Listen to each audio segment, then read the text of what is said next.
Chapter 17. Dr. Seward's Diary continued. When we arrived at the Berkeley Hotel, Van Helsing found a telegram waiting for him. I'm coming up by train, Jonathan at Whitby. Important news. Mina Harker. The professor was delighted. Ah, that wonderful Madame Mina, he said. Pearl among women. She arrived, but I cannot stay. She must go to your house, friend John. You must meet her at the station. Telegraph her en route so that she may be prepared. When the wire was dispatched, he had a cup of tea. Over it, he told me of a diary kept by Jonathan Harker when abroad, and gave me a typewritten copy of it, as also Mrs. Harker's diary at Whitby. Take these, he said, and study them well. When I have returned, you will be master of all the facts, and we can then better enter our inquisition. Keep them safe, for there is in them much of treasure. You will need all your faith, even you who have had such an experience as that of today. What here is told, he laid his hand heavily and gravely on the packet of papers as he spoke, may be the beginning of the end to you and me and many another, or it may sound like the knell of the undead who walk the earth. Read all, I pray you, with the open mind, and if you can add in any way to the story here told, do so, for it is all important. You have kept a diary of all these things so strange, is it not so? Yes, then we shall go through all these together when we meet. He then made ready for his departure and shortly after drove off to Liverpool Street. I took my way to Paddington, where I arrived about 15 minutes before the train came in. The crowd melted away after the bustling fashion common to arrival platforms, and I was beginning to feel uneasy lest I might miss my guest, when a sweet-faced, dainty-looking girl stepped up to me and, after a quick glance, said, "Dr. Seward, is it not?" "And you are Miss Harker," I answered at once, whereupon she held out her hand. "I knew you from the description of poor dear Lucy, but—" She stopped suddenly, and a quick blush overspread her face. The blush that rose to my own cheeks somehow set us both at ease, for it was a tacit answer to her own.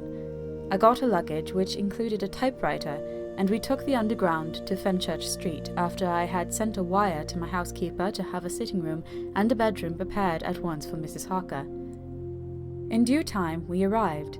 She knew, of course, that the place was a lunatic asylum, but I could see that she was unable to repress a shudder when we entered. She told me that, if she might, she would come presently to my study, as she had much to say. So here I am, finishing my entry in my phonograph diary whilst I await her. As yet I have not had the chance of looking at the papers which Van Helsing left with me, though they lie open before me. I must get her interested in something so I may have an opportunity of reading them. She does not know how precious time is, or what a task we have in hand. I must be careful not to frighten her. Here she is. Mina Harker's Journal. 29 September. After I had tidied myself, I went down to Dr. Seward's study. At the door, I paused a moment, for I thought I heard him talking with someone. As, however, he had pressed me to be quick, I knocked at the door, and on his calling out, "Come in," I entered. To my intense surprise, there was no one with him. He was quite alone, and on the table opposite him was what I knew at once from the description to be a phonograph. I had never seen one, and was much interested. "I hope I did not keep you waiting," I said, "but I stayed at the door as I heard you talking and thought there was someone with you." "Oh," he replied with a smile, "I was only entering my diary." "Your diary?" I asked him in surprise. "Yes," he answered, "I keep it in this." As he spoke, he laid a hand on the phonograph. I felt quite excited over it and blurted out, "Why, this beats even shorthand. May I hear it say something?" "Certainly," he replied with alacrity, and stood up to put it in train for speaking. Then he paused, and a troubled look overspread his face.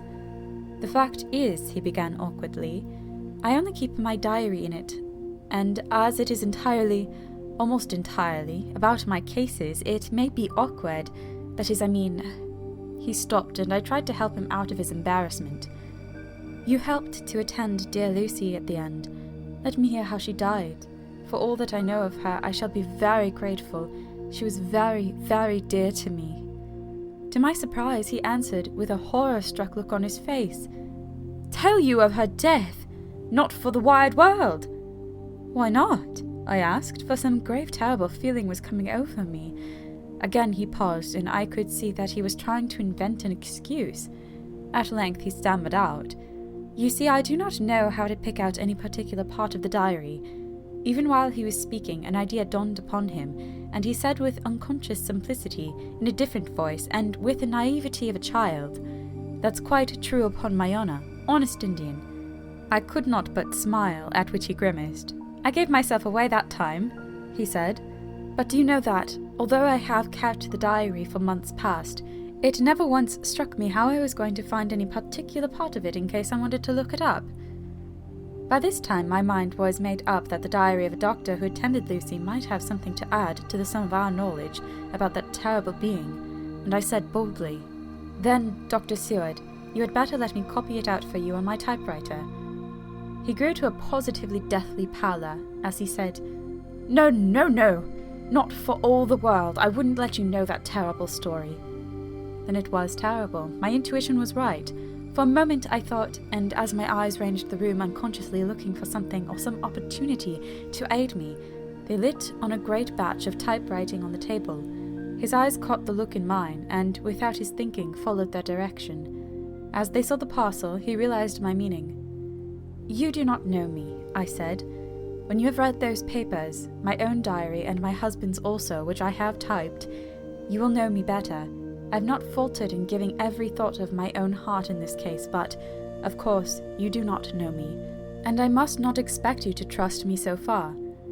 He is certainly a man of noble nature. Poor dear Lucy was right about him. He stood up and opened a large drawer, in which were arranged in order a number of hollow cylinders of metal covered with dock wax, and said, "You are quite right. I did not trust you because I did not know you. But I know you now, and let me say that I should have known you long ago. I know that Lucy told you of me. She told me of you too. May I make the only atonement in my power? Take the cylinders and hear them. The first half-dozen of them are personal to me, and they will not horrify you. Then you will know me better. Dinner will by then be ready. In the meantime, I shall read over some of these documents, and shall be better able to understand certain things." He carried the phonograph himself up to my sitting room and adjusted it for me. Now I shall learn something pleasant, I am sure, for it will tell me the other side of a true love episode which I know one side already. Dr. Seward's Diary, 29 September. I was so absorbed in that wonderful diary of Jonathan Harker and that other of his wife that I let time run on without thinking. Mrs. Harker was not down when the maid came to announce dinner, so I said, "She is possibly tired, let dinner wait an hour," and I went on with my work. I had just finished Mrs. Harker's diary when she came in. She looked sweetly pretty, but very sad, and her eyes were flushed with crying. This somehow moved me much.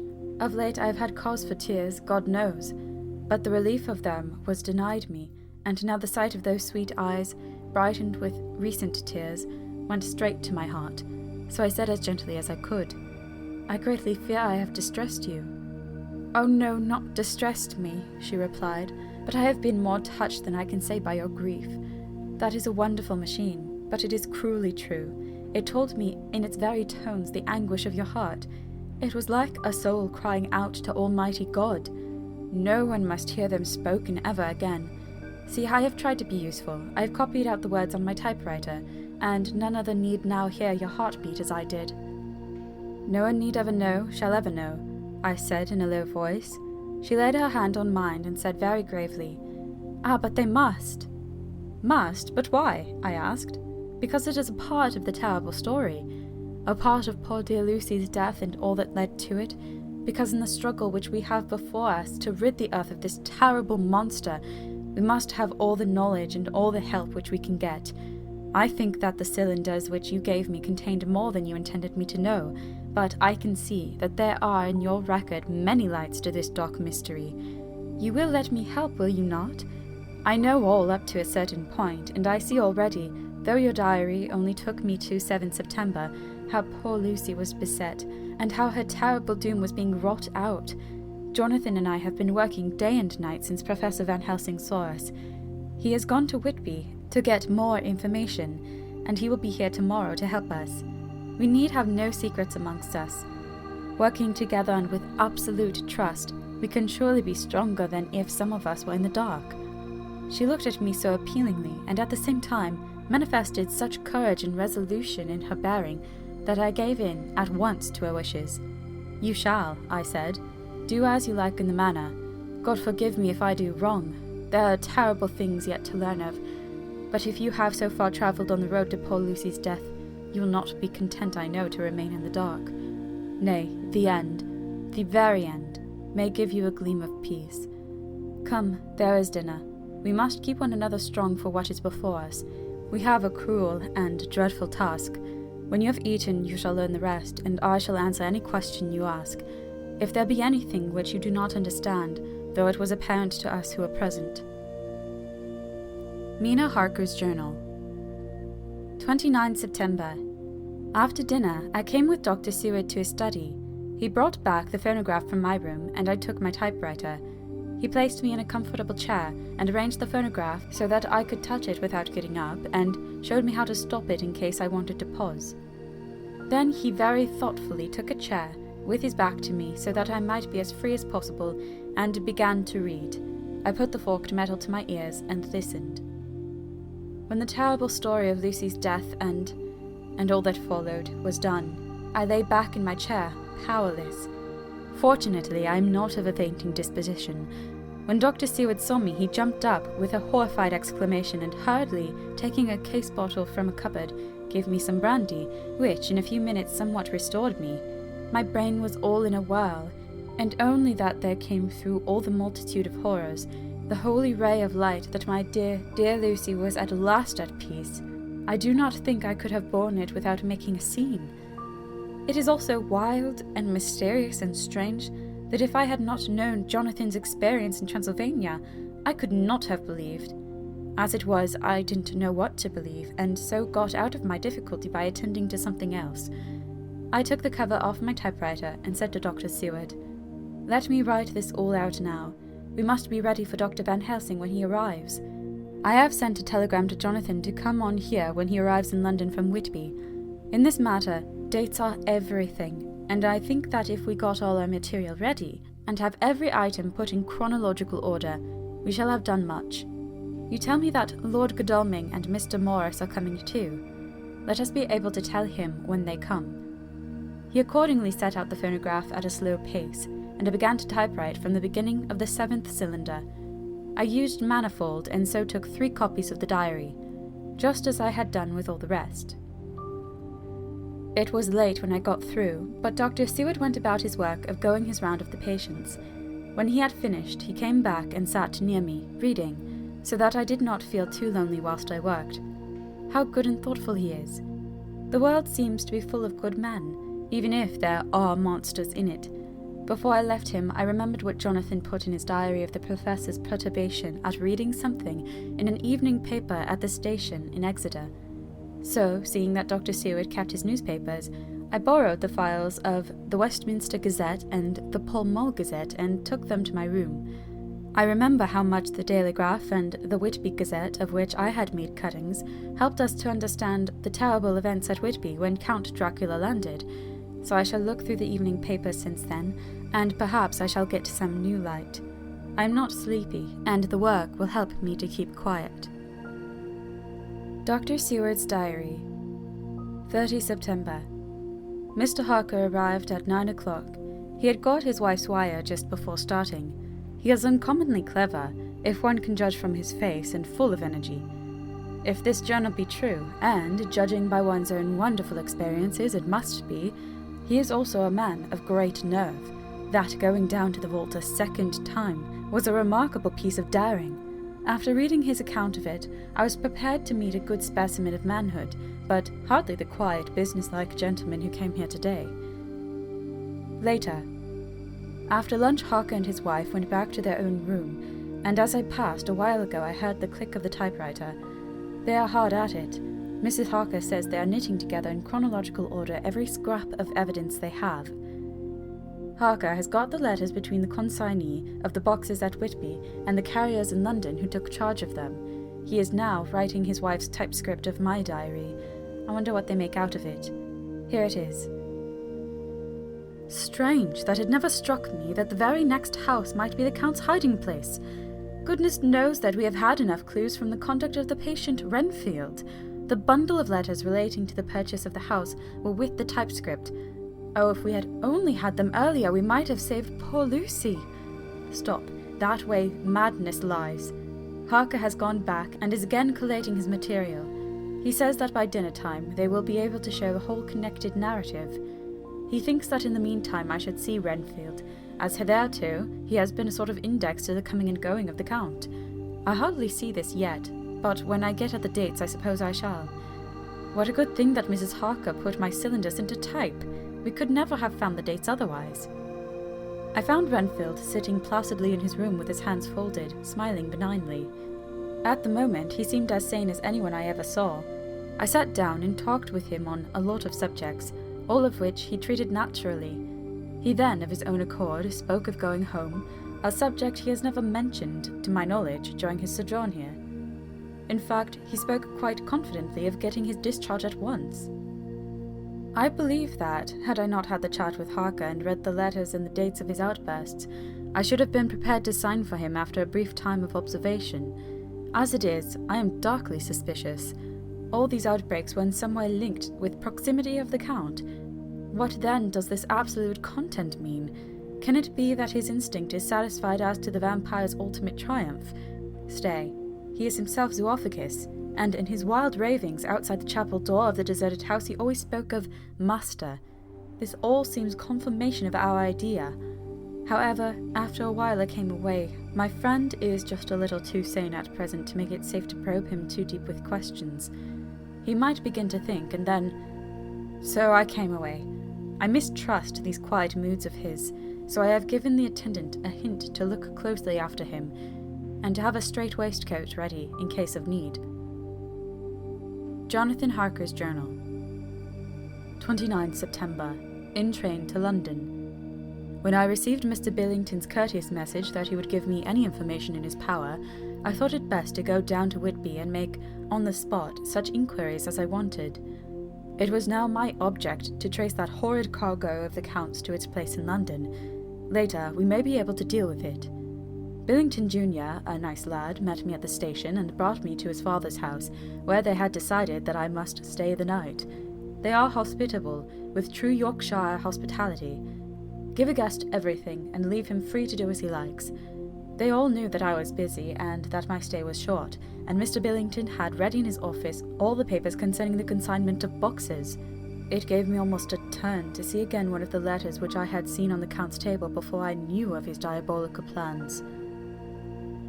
Everything had been carefully thought out, and done systematically and with precision.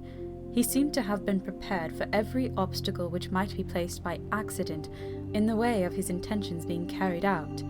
To use an Americanism, he had taken no chances, and the absolute accuracy with which his instructions were fulfilled was simply the logical result of his care. I saw the invoice and took note of it.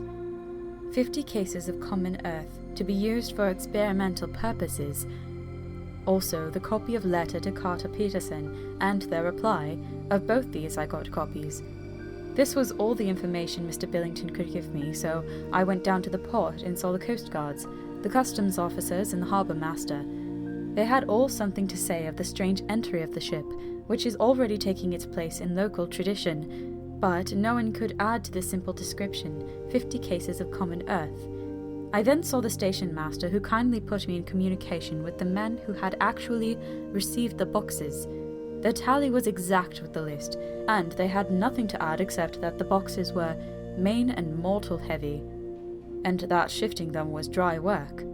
One of them added that it was hard lines that there wasn't any gentleman, such as yourself, squire, to show some sort of appreciation of their efforts in a liquid form.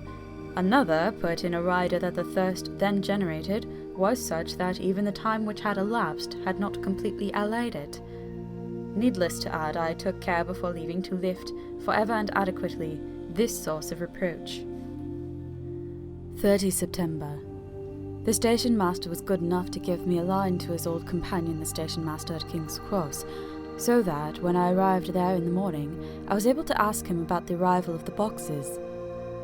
He too put me at once in communication with the proper officials, and I saw that the tally was correct with the original invoice. The opportunities of acquiring an abnormal thirst had here been limited. A noble use of them had, however, been made, and again I was compelled to deal with the result in an ex post facto manner.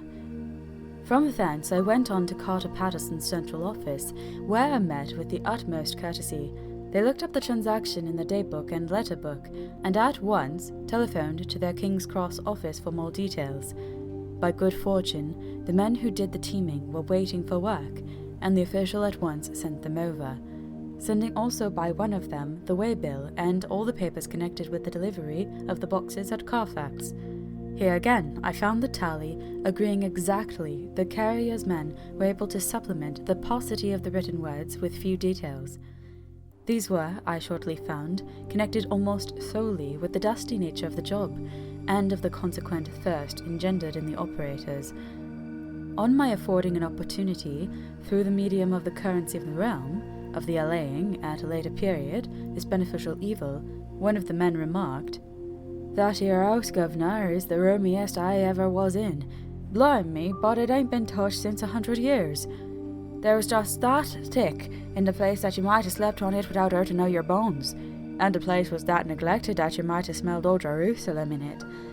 But the old chapel, that took the cake, that did. Me and my mate, we thought we wouldn't never get out quick enough, Lord. I wouldn't take less nor quit a moment to stay there arter dark." Having been in the house, I could well believe him, but if he knew what I know, he would, I think, have raised his terms. Of one thing I am now satisfied, that all the boxes which arrived at Whitby from Varna in the Demeter were safely deposited in the old chapel at Carfax. There should be 50 of them there, unless any have since been removed, as from Dr. Seward's diary, I fear. I shall try to see the carter who took away the boxes from Carfax when Renfield attacked them. By following up this clue, we may learn a good deal. Later, Mina and I have worked all day, and we have put all the papers into order. Mina Harker's Journal. 30 September. I am so glad that I hardly know how to contain myself. It is, I suppose, the reaction from the haunting fear which I've had, that this terrible affair and the reopening of his old wounds might act detrimentally on Jonathan. I saw him leave for Whitby with as brave a face as I could, but I was sick with apprehension. The effort has, however, done him good. He was never so resolute, never so strong, never so full of volcanic energy as at present. It is just as that dear, good Professor Van Helsing said. He is true grit, and he improves under strain that would kill a weaker nature. He came back full of life and hope and determination. We have got everything in order for tonight. I feel myself quite wild with excitement. I suppose one ought to pity anything so hunted as the Count. That is just it. This thing is not human, not even beast. To read Dr. Seward's account of poor Lucy's death, and what followed, is enough to dry up the springs of pity in one's heart. Later. Lord Godalming and Mr. Morris arrived earlier than we expected. Dr. Seward was out on business and had taken Jonathan with him, so I had to see them. It was to me a painful meeting, for it brought back all poor dear Lucy's hopes of only a few months ago. Of course they had heard Lucy speak of me, and it seemed that Dr. Van Helsing too has been quite blowing my trumpet, as Mr. Morris expressed it. Poor fellows, neither of them is aware that I know all about the proposals they made to Lucy.